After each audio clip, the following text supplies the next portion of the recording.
क्या कामुक प्रेम के बारे में लिखी दुनिया की सबसे पुरानी किताब कामसूत्र को भारत की समृद्ध धरोहरों में एक अहम साहित्यिक कृति के रूप में जगह देने की जरूरत है। शिकागो विश्वविद्यालय में पढ़ाने वाली और हिंदूवाद पर करीब आधा दर्जन किताबें लिखने वाली अमेरिकी विद्वान वेंडी डॉनिगर ऐसा ही मानती हैं। कामसूत्र को वात्स्यायन ने संस्कृत में लिखा था। उनके बारे में दावा किया जाता है कि वो खुद ब्रह्मचारी थे। प्रेम और सेक्स पर शायद ये सबसे अधिक चर्चित किताब है।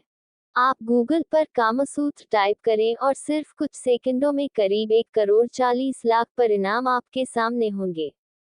यहाँ आपको कामसूत्र कॉन्डोम, खिलौने, हाथ की घड़ियां और मीरा नायर की इसी नाम से बनाई गई फिल्म मिल जाएगी।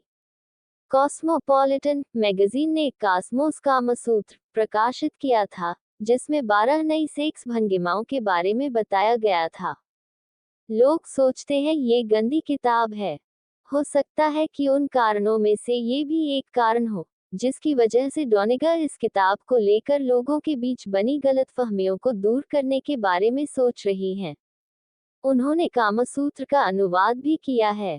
डॉनिगर ने मुझे बताया, लोग सोचते हैं कि सेक्स के आसनों के बारे में यह एक बकवास या एक गंदी किताब है और इसे पढ़ने में उन्हें शर्म आती है। वो कहती हैं, मैं चाहती हूँ कि लोग ये जानने के लिए इसे पढ़ें कि यह किताब एक सबसे सभ्य समाज में पुरुष और महिला के बीच सुंदरतम संबंधों के बारे में है, कि यह किताब बारीक से बारीक मनोवैज्ञानिक कारणों के बारे में है और इसमें बहुत बढ़िया सलाह दी गई है कि कैसे शादी की जाए और कैसे शादी को खुशहाल बनाए रखा जाए, और हाँ, ये भी कि विवाहित या कुंवारे इंसान के साथ कैसे संबंध बनाया जाए। कामसूत्र और असंभव सेक्स आसनों के बारे में लोगों की पुरानी सोच को बदलने के लिए डॉनिगर की एक नई किताब मिलस्ट्रैप आई है, जिसे स्पीकिंग टाइगर ने प्रकाशित किया है। डॉनिगर के मुताबिक कामसूत्र एक बेहद बारीक और साहसिक किताब है जो महिलाओं के लिए यौन आज़ादी को मानती है, और आज की शुद्धतावादी सेंसर वाले जमाने में ये लिखी गई होती तो बहुत लोगों के गुस्से का कारण बन गई होती। हो सकता है किसी को ये लगे कि अपनी लगभग पूरी किताब में वात्स्यायन ने संतान पैदा करने के विचार की बजाय केवल यौन सुख पर ध्यान दिया है।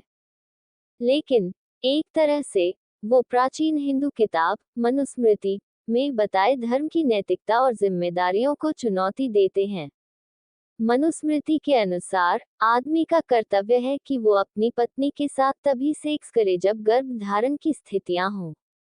डॉनिगर लिखती हैं कि पराई महिला या पुरुष के साथ संबंध बनाने को लेकर भी कामसूत्र में बहुत कम पूर्वाग्रह हैं। असल में वात्स्यायन अपनी पूरी किताब में दूसरी महिलाओं के साथ संबंध बनाने के कई तरीके बताते हैं। वो ऐसे सैकड़ों दांव पेंच बताते हैं जिसके द्वारा कोई आदमी किसी और की पत्नी के साथ संबंध बना सकता है।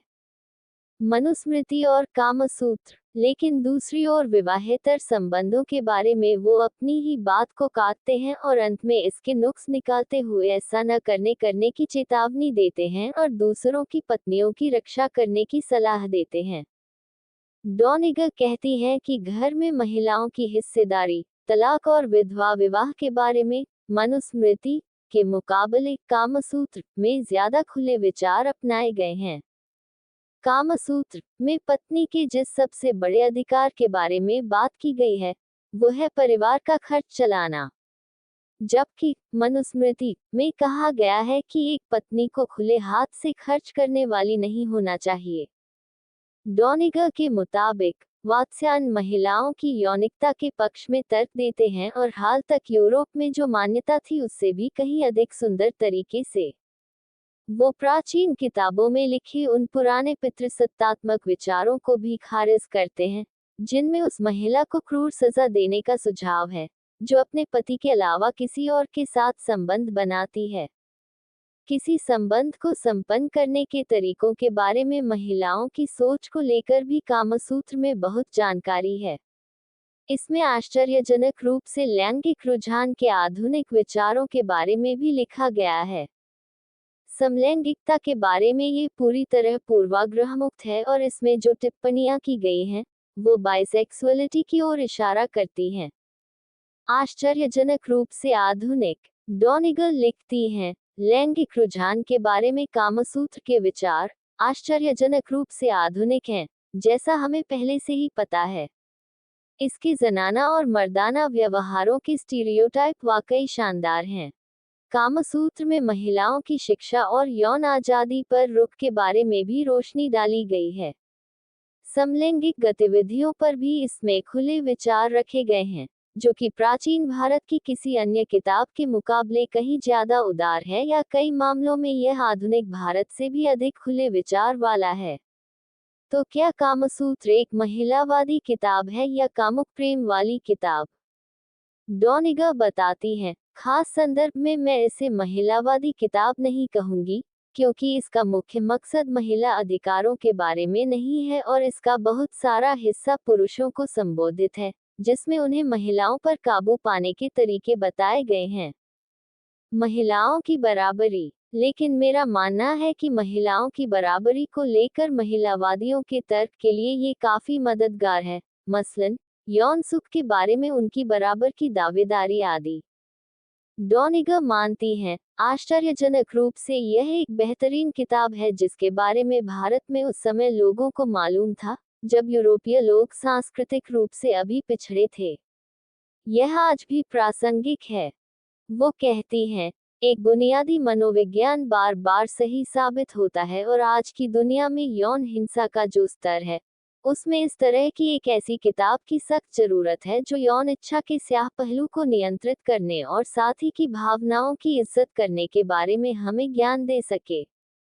विशेष रूप से यह आदमियों को अपनी काम भावनाएं नियंत्रित करने की हिदायत देती है, जो अक्सर बलात्कार के रूप में सामने आती हैं।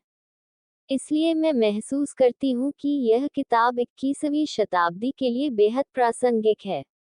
अगर आपको ये स्टोरी अच्छी लगी हो तो इसे जरूर शेयर करें और इसी तरह के अन्य लेख पढ़ने के लिए सब्सक्राइब की बटन दबाएं।